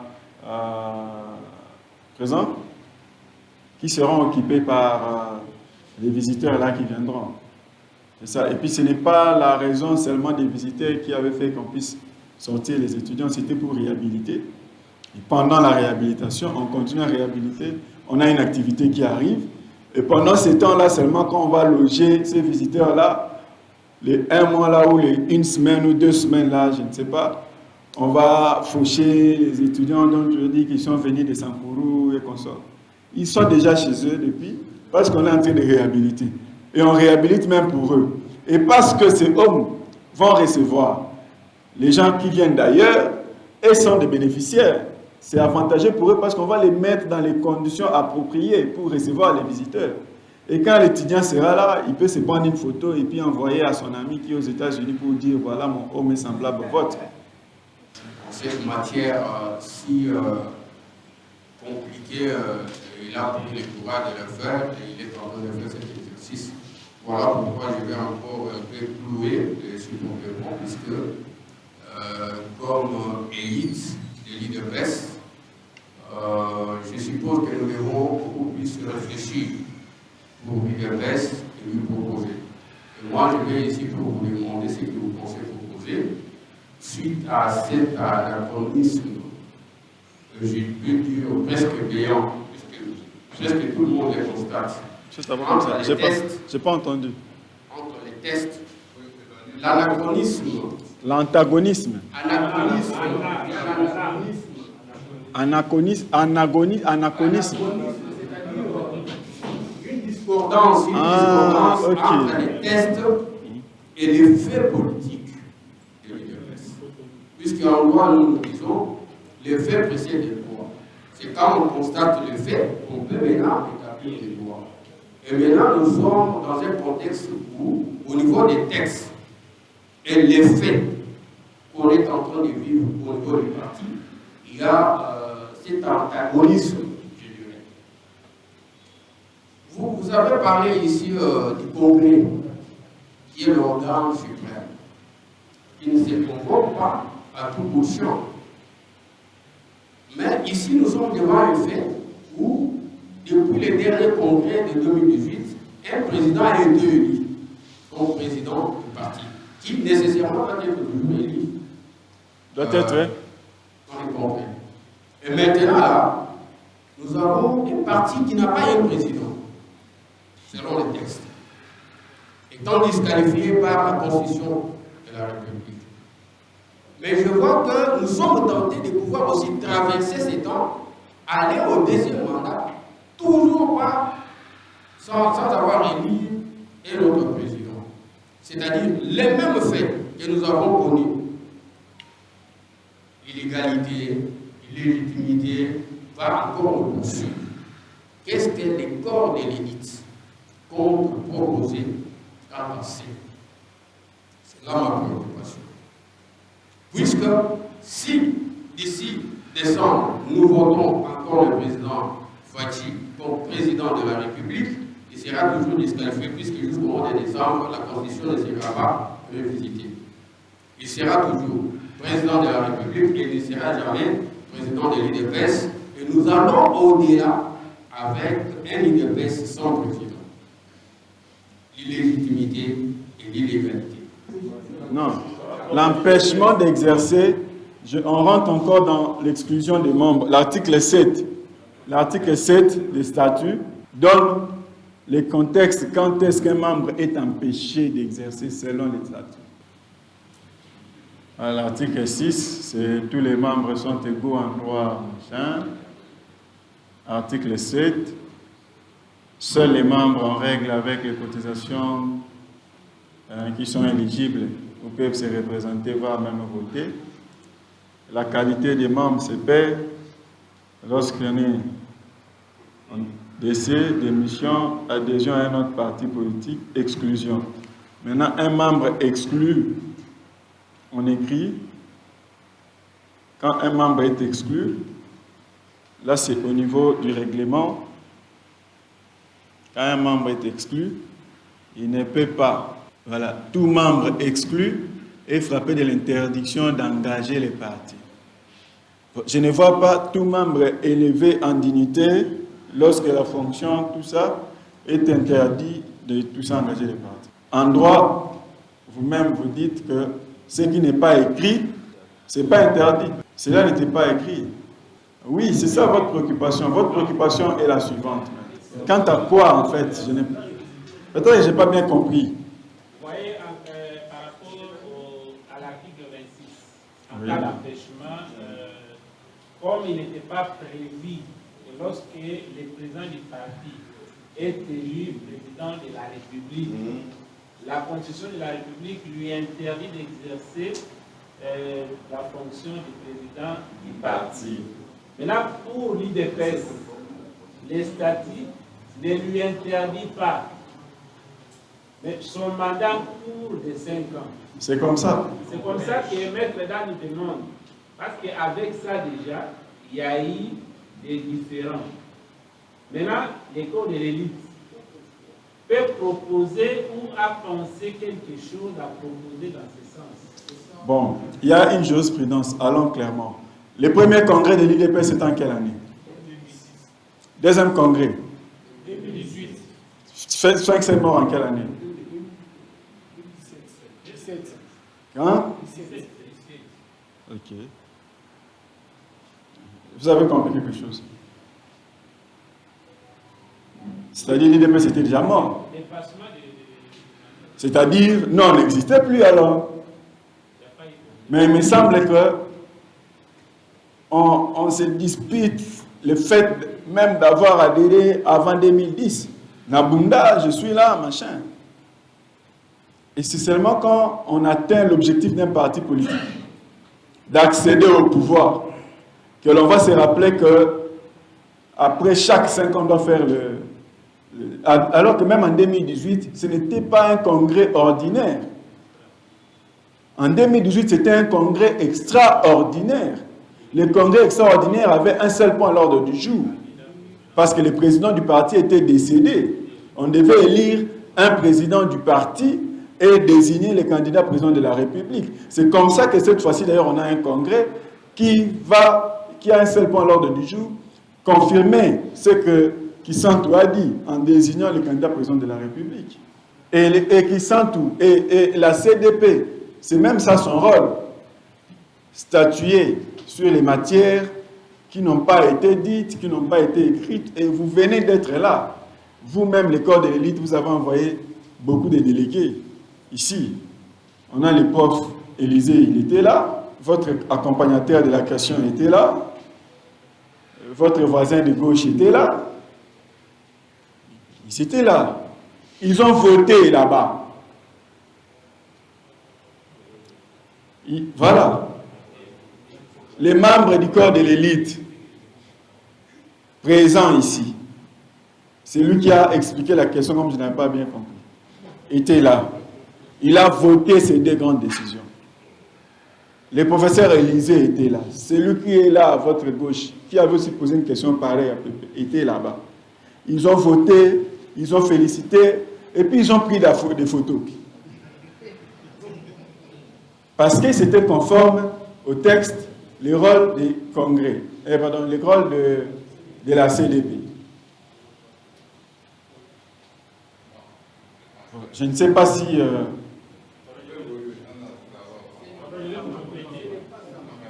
votre préoccupation est laquelle? Peut-être que moi je ne comprends toujours pas bien la question. Je ne condamne pas l'état des choses. Mais l'état des choses est réel. Mais pour éradiquer ça, c'est ça ma préoccupation. Mais c'est l'éradication qui est en cours. C'est pour ça que la CDP... Ma proposition, par exemple, ma recommandation, si je me mettais à la place des droits de statut, c'est chose de l'élite. C'est-à-dire, je vais demander à ce qu'on puisse réadapter les textes aux réalités, aux faits politiques.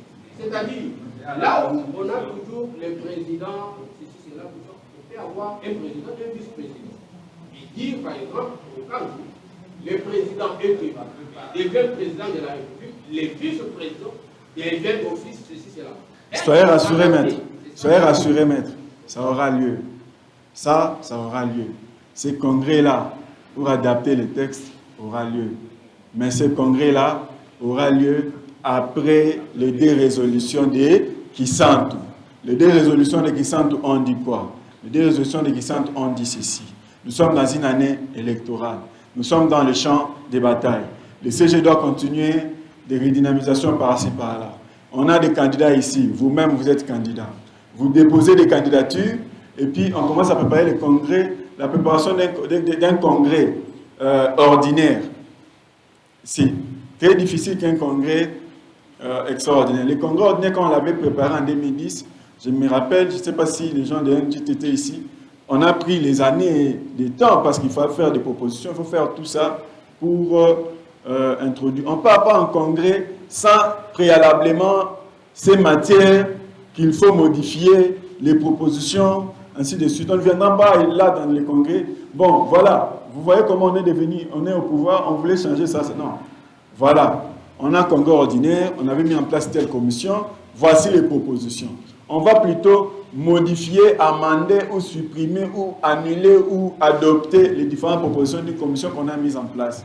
Mais un congrès extraordinaire, on vient pour 1 point ou 2 points, dont la matière est déjà connue, tous les préalables sont déjà là. Donc on aura ces congrès-là, on va adapter. Et d'ailleurs, dans ces congrès-là, on n'aura pas un président et un vice-président, non. Les présidents du parti ou candidats élevés au rang du président de la République, il reste le président du parti, mais le secrétaire général assure. Ça sera comme le PPRD à l'époque. Présent? Ça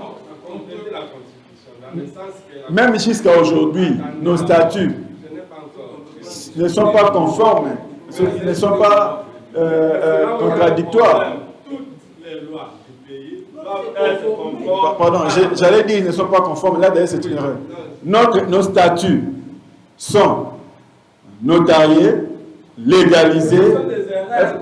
S'il vous plaît, nos statuts sont légalisés à l'époque des dictatures Mobutu. Ces statuts-là, après le congrès de 2010, notariés encore à l'époque de la dictature de Kabila, par tous ces juristes-là, les grands juristes, les collègues des maîtres chrétiens, les autres, et les professeurs même, bon, comme même disent nos maîtres.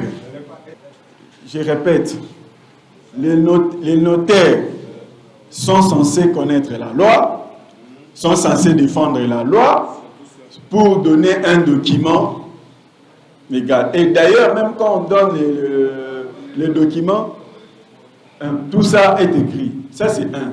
Et puis, deuxièmement, nos statuts ne sont pas contradictoires. On n'interdit pas à quelqu'un qui est élevé au rang du président de la République, la Constitution ne lui interdit pas d'être président de son parti. On lui interdit d'interférer, d'aller là-bas travailler dans les exercices de son parti. Montrez-moi un article où on a écrit « Président de la République ne peut pas être président d'un parti politique ». Montrez-moi ça maintenant. Si vous me montrez, je vous donne mon téléphone. Mais montrez-moi ça maintenant, là. Les juristes, vous êtes là. Entre-temps, qui recherche? La Constitution a dit que quand vous êtes élevé au rang du président de la République, non, l'incompatibilité. Incompatibilité, on dit ceci. Vous ne pouvez pas interférer, vous ne pouvez pas travailler. C'est ça qu'on a dit. On a dit quoi? On a dit quoi? On a dit? On a dit quoi? Là, vous êtes dans la polémique, là. Là, vous êtes dans la polémique. Il va falloir qu'on organise peut-être une autre séance. On a seulement dit que vous ne pouvez pas être président d'un parti politique. Pas autre chose. Ce n'est pas maintenant qu'on va résoudre ce problème. Félicitations, monsieur le coordonnateur, pour votre exposé. Comme tout à l'heure, là, je n'ai pas proposé ma préoccupation.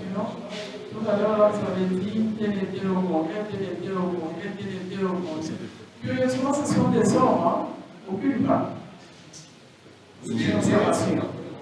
Ma première préoccupation, en fait, c'est parce que nous avons vu le bon projet de notre parti. Et là, dans les soucis de donner la majorité au chef de l'État en 2024, qu'est-ce que le parti a organisé Mon téléphone. pour pouvoir Orange. donner On m'a pas cette appelé par le chef. majorité au chef de l'État. Parce que l'autre fois, vous avez dit que l'UDPS seul ne peut pas donner la majorité en fonction de la loi électorale en cours. Et il faudrait que l'UDPS, avec ses filles, ses petites filles, puisse mettre en jeu toutes les dispositions, que l'UDPS prenne toutes les dispositions pour pouvoir organiser les élections afin de donner la majorité au chef de l'État. Ça, c'est la première préoccupation. La deuxième, lorsque nous parlons de développement, quelque part, on me pose la question de savoir, madame, l'UDPS a combien d'hectares de terre? Parce que combien d'hectares de terre? Parce que le développement part d'abord de l'agriculture. Quand je parle de l'agriculture, je vois tout ce qu'il y a comme entreprise de transformation. La Constitution, la Constitution.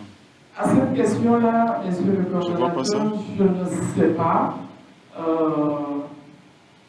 Qu'est-ce que l'UDPS, notre cher parti, a comme état de terre pour pouvoir mettre en place des entreprises de transformation qui vont engager les gens pour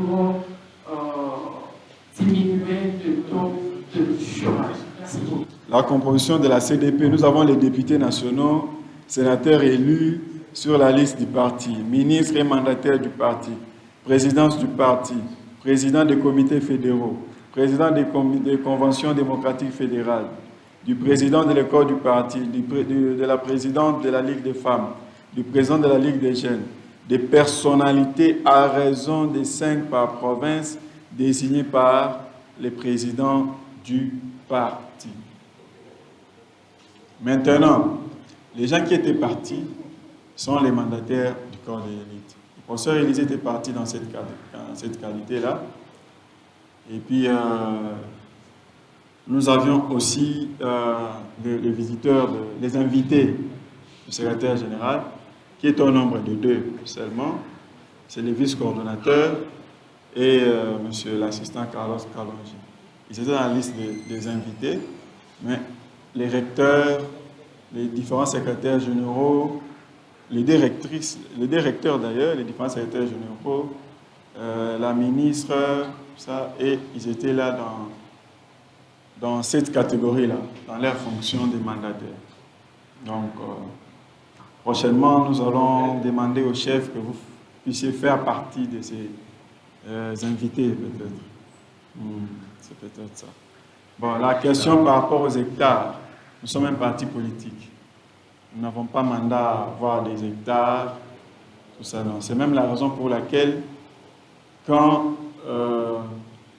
nous voulons faire des activités de développement, ainsi de suite, on vous demande de créer des associations, de faire des ONG, de faire ceci, cela, mais on connaît que celui-là est le nôtre, il a telle idéologie du parti, il a l'idéologie du parti, il est entouré de membres du parti, on va résoudre de tels problèmes.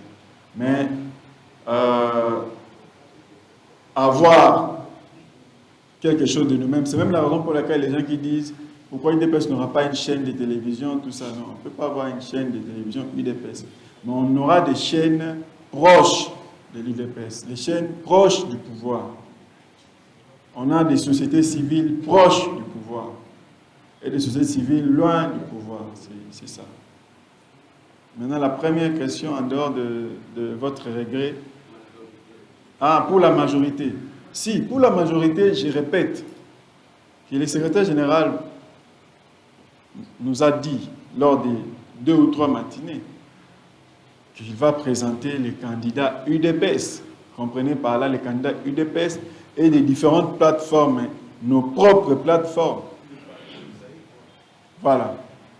Nos propres plateformes du parti. Pour avoir peut-être, et un minimum de 3000 peut-être candidats. Parce qu'on a 500, 500, 500, 500. On a 5 avec peut-être UDPS, on a 3000 par exemple. L'ancien FCC là avait 18 000, non 16 000 candidats. Donc c'est-à-dire FCC là, PPRD avec ses mosaïques et FCC machin, ils avaient 16 000. Donc les 2600, donc parce que c'était 18 600. Les 2600 là, c'est là où se trouvaient UDPS et tous les autres partis qui n'étaient pas amis ou alliés. Mais c'était la loi conçue sur mesure, taillée sur mesure pour eux. Donc, avec la loi électorale actuelle, avec les seuils, là, ça sera difficile que l'UDPS seul ait la majorité au Parlement.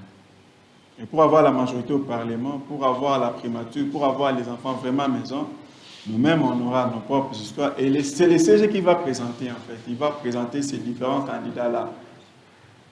Tout le monde qui a remis sa candidature au niveau de la CEP. On a, pour un siège, on a à peu près 20 candidats, par exemple, ou 15 candidats. Et si tous ces 15 candidats ont rempli les conditions, on les met où? On ne jette pas.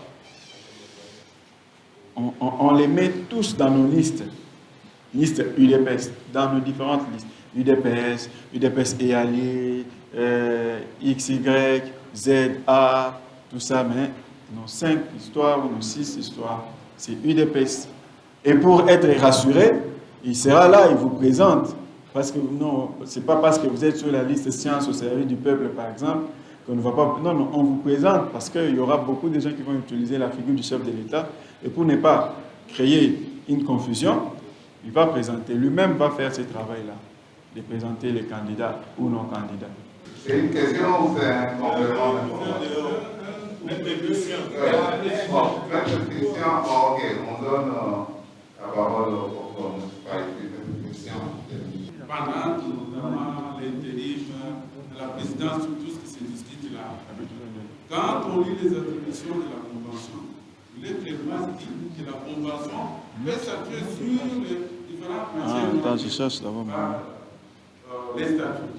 Je pense qu'il y a lieu de voir tous ces petits problèmes-là. Si c'est nécessaire de convoquer une deuxième réunion de la Convention en lieu et place du Congrès, parce que Maître Dan a parlé de qu'est-ce qu'il faut pour modifier, non, avant même de modifier les statuts. Mais si ce sont des questions qui se posent, qui ne sont pas explicitement précisées par les statuts, la Convention invite, convoquée en bonne et due forme, peut se pencher sur ces cas-là. Maintenant, concernant les 2 résolutions qui ont été prises au niveau par la Convention, celle concernant le secrétaire général, c'est tout à fait normal, parce qu'on est dans une situation où on peut agir. Mais pour ce qui concerne les présidents de la République, on devra nécessairement avoir les congrès pour l'investir. Absolument. Aussi, s'il faut qu'il y ait une seule... que l'objet du jour, disons, l'ordre du jour, soit un seul point. Bon, c'est la Convention qui est compétente pour le faire. Si, on aura un congrès avec un seul point. Avec un seul point, confirmer la candidature du chef de l'État. Ça, c'est tout à fait normal. Mais au moins, le congrès doit avoir lieu. Et toutes les autres questions qui sont là, qui risquent de poser problème, on peut convoquer encore la Convention pour se pencher, régler ces problèmes-là provisoirement, en attendant la modification des statuts pour régler les problèmes. Nous allons manquer le débat et avec beaucoup de regrets. Nous allons commencer par saluer l'intervention de notre orateur. La matière est complexe. Quand j'ai vu les sujets, je m'étais dit qu'en dépit des difficultés et des obstacles, je devais être là. Malheureusement, je n'ai pas pu participer. Alors, la question liée au statut, excusez-moi, je vais parler en profane. Je vais garder ma casquette de juriste et que je vais sortir un autre jour. Alors, la question liée au statut. Les statuts, ce n'est pas comme d'autres textes de loi. Les statuts, nous pouvons appeler ça la loi des partis. c'est-à-dire que les membres entre eux se déterminent et fixent une conduite. Et dès lors que les membres de cette structure-là, entre eux, se déterminent et se disent, voire même de transgresser leurs propres lois, et que personne ne s'en prévaut, ce n'est pas les juges, ce n'est pas quelqu'un de l'extérieur qui va venir titiller. Le plus grand problème, c'est quoi? C'est que dès lors qu'il y a des mutations internes, stratégiques, politiques, qui arrivent à faire comme des pesanteurs, les sociétaires, c'est-à-dire les membres, doivent se mettre ensemble pour voir quel est l'intérêt de la structure du parti. Et c'est dans le sens de l'intérêt que l'on peut voir les amendements, les modifications à faire pour atteindre l'objectif. Il est à noter qu'il n'y a pas de texte parfait. Lorsque nous rédigeons le règlement intérieur du CESU, ensemble ici, avec vos peut-être que je vois, nous disions à l'époque, nous ne pouvons pas tout reprendre. Il n'y a pas de texte parfait. La perception de l'UDPS à l'époque des pères fondateurs et aujourd'hui tel que vécu, vous verrez qu'il y a des évolutions. Et ces évolutions-là nécessitent que les fils aujourd'hui qui sont au pouvoir, qui sont actifs, se mettent ensemble toutes ces questions-là. C'est comme ça que j'ai dit, je ne parlerai pas dans ma casquette, mais je demande, et j'envoie le pas au prof principal, pour qu'une séance soit organisée. Tous ces textes-là, parce qu'il y a l'esprit du législateur, il n'y a pas que le texte qui peut être lu de manière littéraire, mais qu'est-ce que la loi voulait dire en disant par exemple l'incompatibilité? Comment est-ce qu'on peut ressortir cette incompatibilité, l'adapter au contexte et faire évoluer? Pourquoi les chefs de l'État, par exemple, ne peuvent être président de son parti en tant que tel? Est-ce du fait de la loi? Est-ce du fait de la pratique ou des us et coutumes? Et c'est tout ça qu'il faut scruter. Et je crois que le corps de l'élite scientifique a son mot par rapport à de telles matières. On ne nous demandera pas, mais c'est à nous alors de verser cette matière-là, d'en examiner froidement, comme nous avons eu ici des séances de travail, pendant autant de jours, on évoque toutes ces matières-là, et nous ressortons des notes techniques à pouvoir soumettre à l'autorité, par rapport à la tenue du congrès, par rapport à toutes ces organes du parti qui doivent se réunir pour trouver des solutions aux problèmes. Et soyez-en rassurés, il n'y a pas en matière de gestion humaine, des sciences humaines et sociales, des questions qui restent non répondues. Non. Ce ne sont pas des sciences exactes 1 plus 1 égale 2. Non. Ce sont des sciences humaines et sociales où l'on peut arrondir les angles, mais l'intérêt stratégique et politique doit nous permettre de pouvoir atteindre les objectifs. Quels sont les objectifs pour l'UDPS aujourd'hui par rapport au contexte politique, au contexte actuel? Et c'est de cela que les réformes, les amendements doivent être... Parce qu'il est victime d'un chantage ou lynchage dans les réseaux sociaux, comme quoi le chef de l'État a oublié son parti politique. On ne donne pas le travail aux membres de l'UDPS, voire même ceux qui sont là, ils donnent le travail aux membres de l'Église, ainsi de suite. C'est comme ça qu'on avait fait appel à tout le monde. Et si nous sommes passés par là, nous avons tous vu, et non seulement que la permanence était remplie de membres, était remplie de personnes qui travaillent dans les différents cabinets ministériels, mais même l'extérieur aussi, parce qu'il y avait une question ici des conditions de vie. Même l'extérieur aussi accusé qu'il y a une bonne condition de vie parce qu'il y avait des véhicules du Nord. On dit chaleureusement le cordon national. Wow. On fait le cas.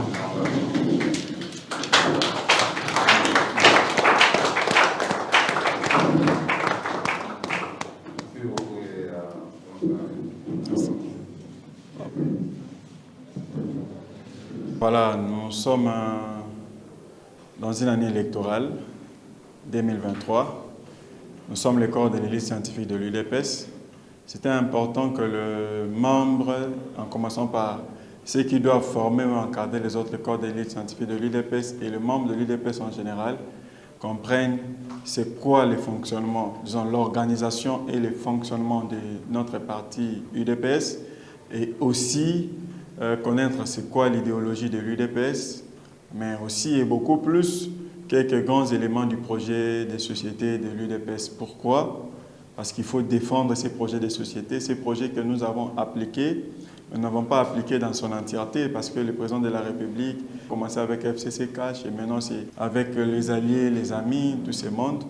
Et il faudrait que le peuple maintenant puisse lui faire encore confiance, mais pas seulement en lui donner un autre mandat parce que ça c'est déjà connu, tout le peuple est derrière lui, mais beaucoup plus en lui donnant une majorité qui lui est propre, une majorité propre à lui, qui va permettre à ce que l'UDPS ait la primature. Une fois que l'UDPS a la primature et l'application du programme des sociétés de l'UDPS sera probablement à 80 ou 90%. Et puis c'est un programme de la vie en fait, comme l'UDPS, son projet de société, comme tout parti socialiste est basé sur le bien-être de son peuple, le peuple d'abord. Donc le peuple sera bien aussi longtemps que l'UDPS est au pouvoir, parce que c'est ça le cheval des batailles des dirigeants actuels de l'UDPS, de l'actuel dirigeant du pays et même les prochains dirigeants de l'UDPS qui vont succéder à l'actuel dirigeant du pays. C'est la raison pour laquelle j'ai parlé de grands éléments, par exemple pour ce qui est des éléments de société, des projets de société, mais l'organisation et le fonctionnement, oui, c'est possible en une heure de comprendre. Ça, ce n'est pas de la mer à boire, mais les projets de société, c'est vaste s'il faut détailler chaque étape, mais l'organisation et le fonctionnement du parti, c'est une partie du statut de l'UDPS. Je n'ai pas parlé de tous les statuts de l'UDPS où on dit que tous les membres sont égaux en droit et en devoir, ainsi de suite. Donc, c'est ça. Je parlais des organes de l'UDPS et leur fonctionnement.